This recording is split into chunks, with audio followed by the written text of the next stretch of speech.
Bonjour, bonsoir, chers internautes. Vous êtes bien sur Conquérant TV. L'émission, c'est Conquérant Show. Conquérant Show est une émission qui a pour but de valoriser les activités de la chapelle des Conquérants et de ses membres. Et aujourd'hui, nous recevons l'apôtre, le révérend apôtre Gauthier Mbile, qui est ici pour nous parler des différents séminaires et conférences qu'il organisera tout le long du mois de mai. À Libreville et à Nancy.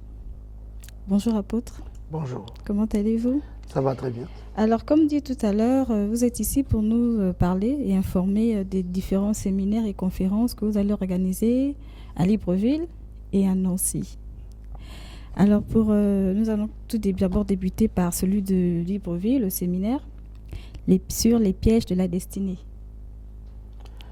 Oui, effectivement, nous voulons toujours être à l'œuvre pour notre Seigneur Jésus-Christ. Et la Bible nous dit, rachetez les temps, les jours sont mauvais. Donc nous essayons de courir autant au niveau local qu'au niveau missionnaire. Voilà pourquoi nous avons un calendrier assez chargé. Ça sera là une période de 3 semaines avant d'entrer dans les programmes que nous aurons pour d'autres mois. Donc nous avons 2 séminaires pour cette fin de mois ici de mai et une conférence. Nous avons un séminaire et une conférence ici localement à Libreville et une conférence en France à Nancy précisément au début du mois de juin. Donc le tout premier, comme vous l'avez si bien dit, le thème ça sera les pièges de la destinée et ça sera un séminaire que nous allons tenir à notre base locale, la Chapelle des Conquérants. Alors, apôtre, pour pouvoir motiver certaines personnes à venir assister et bien beaucoup d'autres, nous avons un peu des questions à vous poser un peu sur différents thèmes, sur les 4 thèmes les 3 thèmes, excusez-moi, que vous allez évoquer pendant vos conférences. Les pièges de la destinée, apôtre. Le thème de ce séminaire n'est-il pas contradictoire dans la mesure où la parole de Dieu nous dit « Tout concourt au bien de ceux qui aiment Dieu ». Et même que l'œuvre que le Seigneur a commencée, lui-même l'emmènera à l'aboutissement. À la lumière de ces versets, comment peut-on être piégé si Dieu veille personnellement sur nos vies? Quand dans la parole de Dieu, on dit toute chose concourt au bien de ceux qui aiment Dieu, on fait d'abord allusion à différents événements qui viennent dans la vie de l'homme, qui peuvent être des événements heureux ou des événements malheureux. Derrière chaque événement, Dieu sortira toujours un plan. Mais il est très important de savoir que tout ce qui nous arrive n'est pas nécessairement programmé par l'Éternel. Il y a des choses qui nous arrivent qui sont dues à notre comportement parce que Dieu a mis dans l'homme la liberté de décision, communément appelé le libre arbitre, qui fait en sorte que l'homme a des choix devant sa vie. Et par rapport à certains choix que nous pouvons faire, nous pouvons nous retrouver dans des situations, là on parle des pièges, des situations compliquées par rapport aux choix. Certes, l'Éternel utilisera même nos déviations pour essayer de nous ramener sur le chemin et nous donner une leçon. C'est pourquoi ça rejoindra la parole « toute chose concourt au bien ». Quel sera le bien? Le bien, ça sera la leçon que nous aurons tirée du piège dans lequel nous nous sommes enfoncés, parce qu'un piège, effectivement, ça veut dire qu'il y a des choses qui ne marcheront pas parce que nous sommes coincés. Et si nous arrivons à tirer la leçon de ce piège-là, c'est ça là qui va concourir à notre bien, parce que ça va nous permettre de mieux tracer notre parcours pour le lendemain. Donc il y a cette partie, il y a des événements de notre vie qui sont la conséquence de nos choix, qui sont la conséquence de ce que nous-mêmes nous avons fait. Voilà. Apôtre, est-ce que ces différents pièges, ces différents choix que nous faisons de notre vie, est-ce que ces différents pièges ne viennent pas force de Dieu pour nous donner aussi des leçons? Est-ce que c'est forcément nos choix à nous? Ça vient pas forcément, ça peut pas aussi venir de Dieu pour essayer de nous faire comprendre, nous donner des leçons? Pas du tout. Étant donné qu'on dit que Dieu sait, il connaît tout. Donc, dans la marche avec le Seigneur, il faut toujours savoir qu'il y a des choses que Dieu met devant nous. Dieu peut mettre des épreuves pour nous former. Mais il ne faut pas ignorer que Dieu, quand il a créé l'homme, il lui a donné le libre arbitre. en ayant le libre arbitre, l'homme a des choix qui n'ont rien à voir avec ce que Dieu a préparé de mettre devant lui. C'est lui qui part provoquer ça.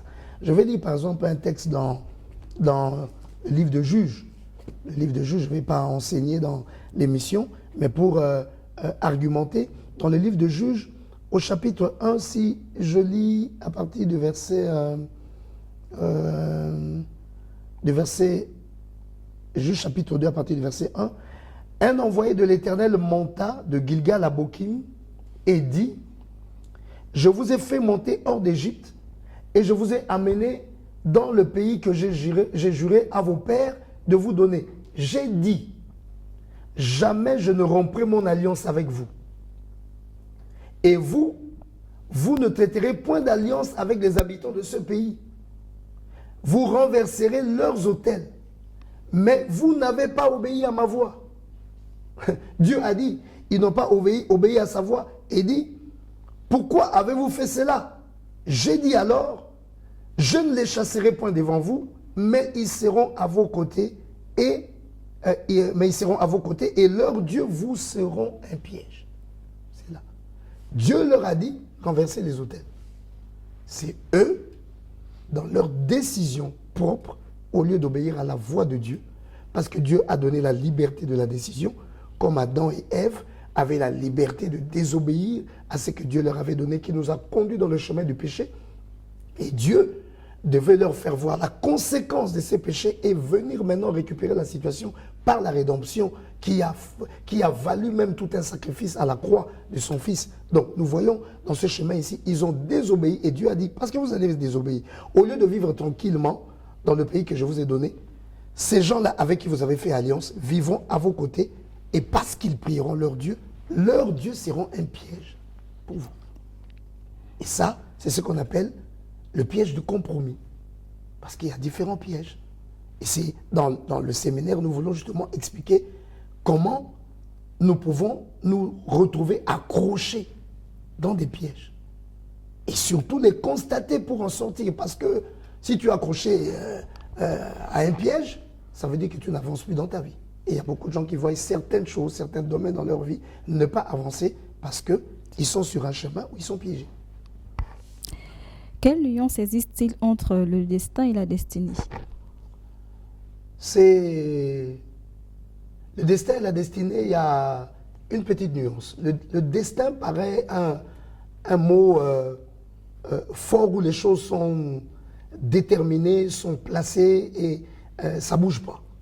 Le destin, c'est comme si on met quelque chose devant toi, tu ne peux pas échapper à ça, c'est là, ça va se passer comme ça.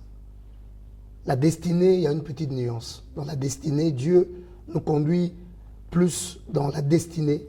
Et dans la destinée, il y a un projet, il y a une finalité. Mais dans cette finalité-là, il y a une négociation.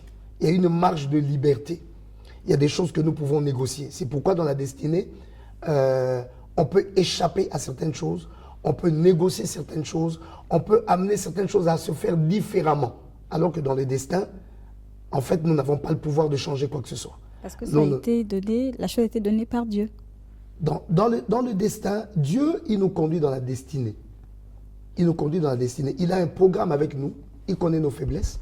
Il connaît nos sensibilités. Il connaît nos erreurs.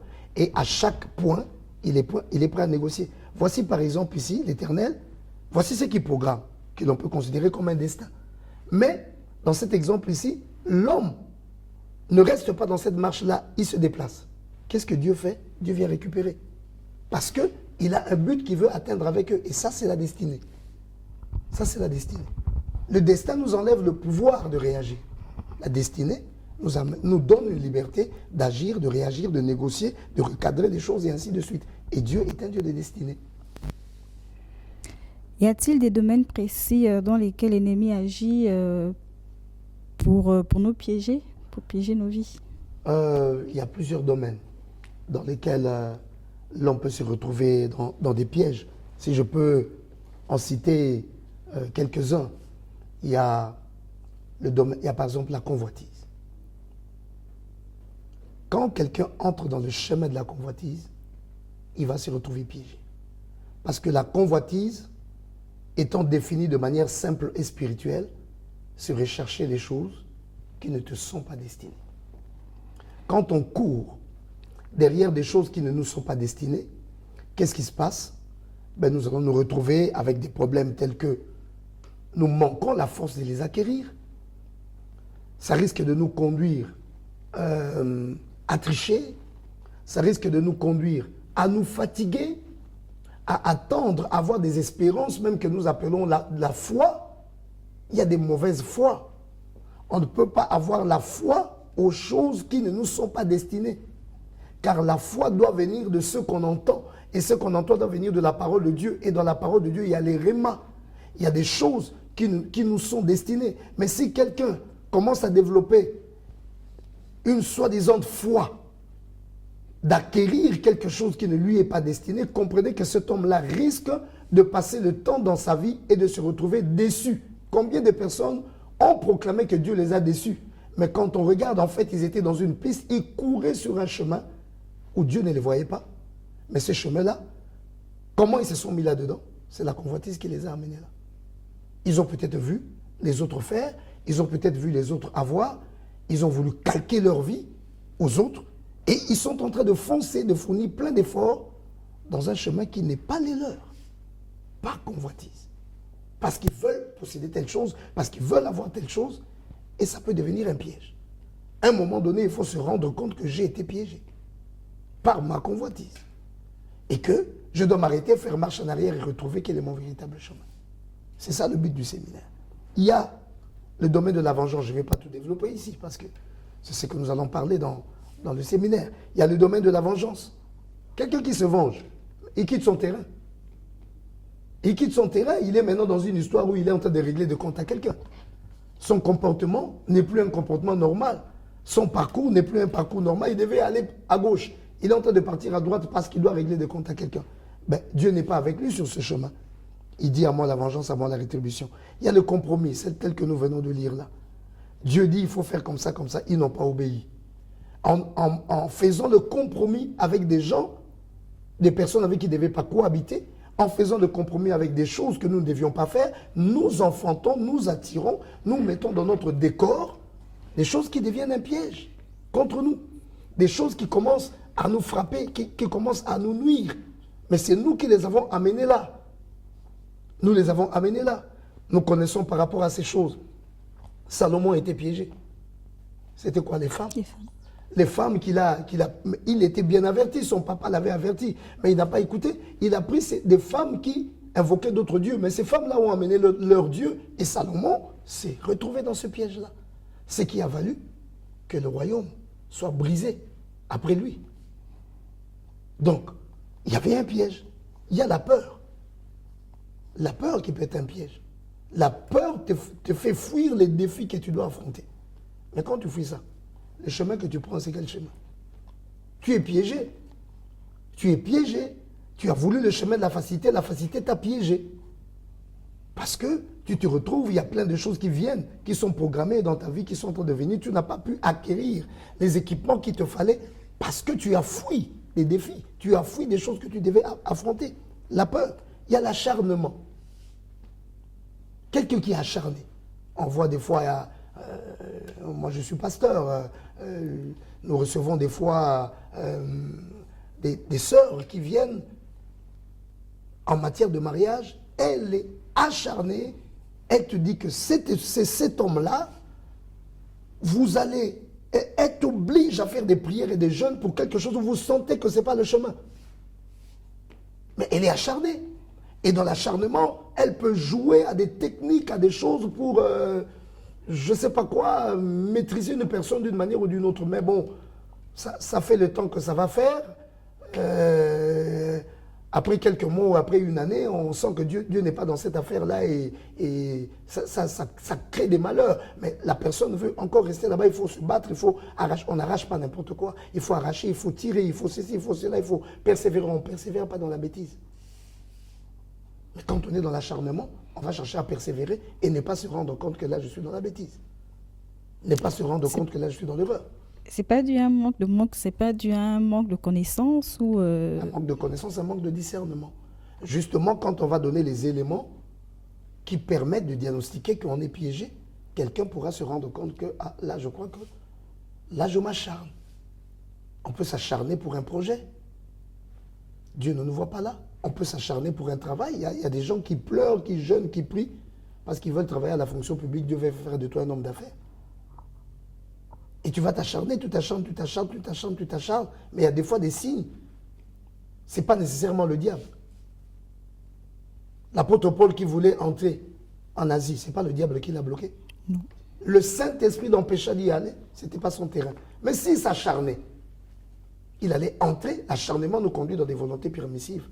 Et nous connaissons que la gloire de Dieu ne se révèle pas dans une volonté permissive.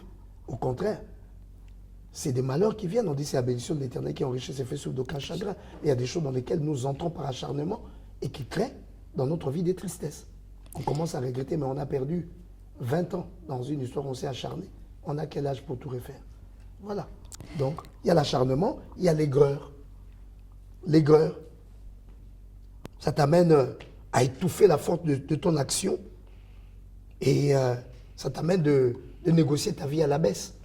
Quand tu es aigri, tu perds la force. Quand tu es aigri, tu murmures tellement au-dedans de toi que là où tu pouvais avoir l'enthousiasme de négocier ta vie sur un sentier de grandeur, tu commences à négocier ta vie dans la bassesse. Il y a beaucoup de choses.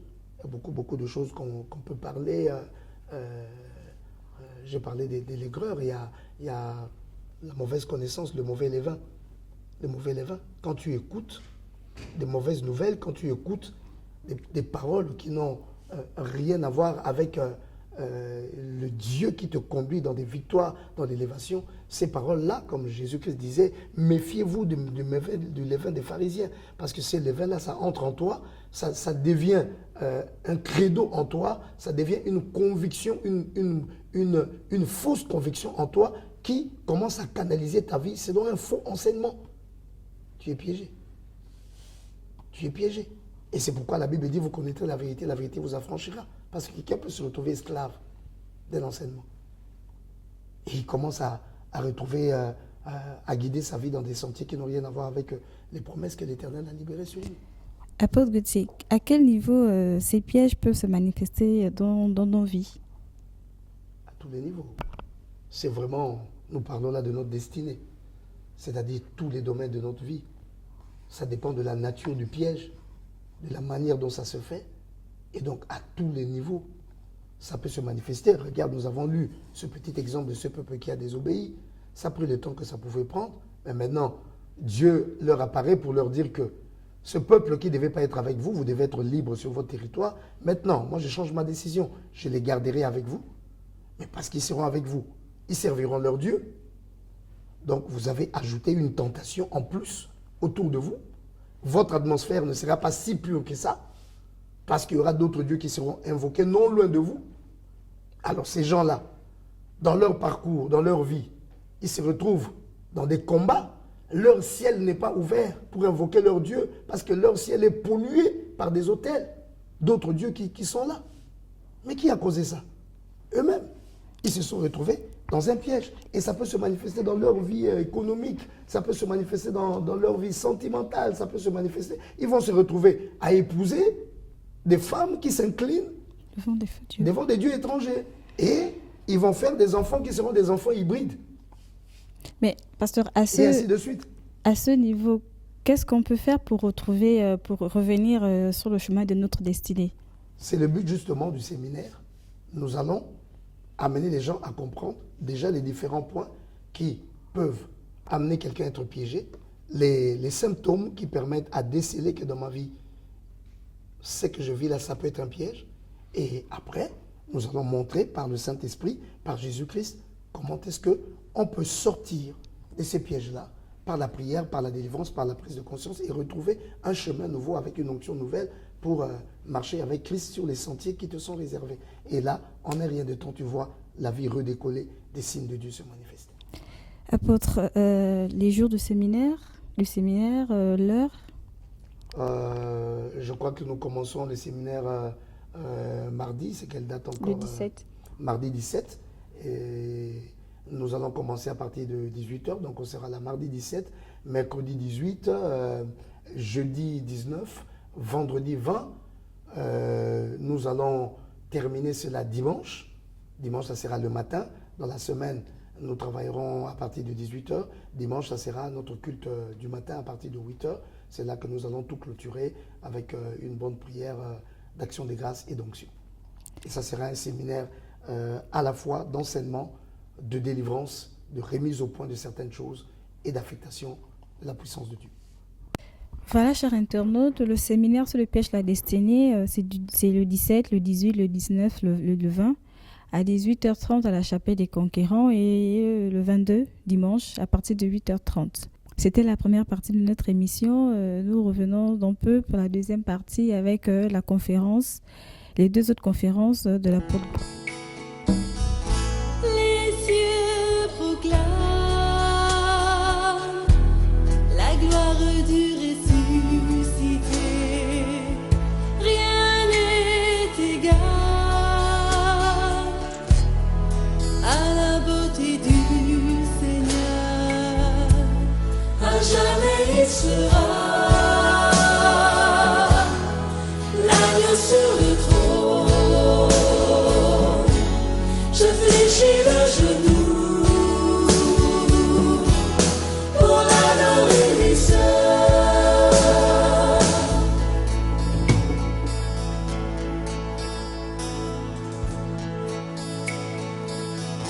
Je veux chanter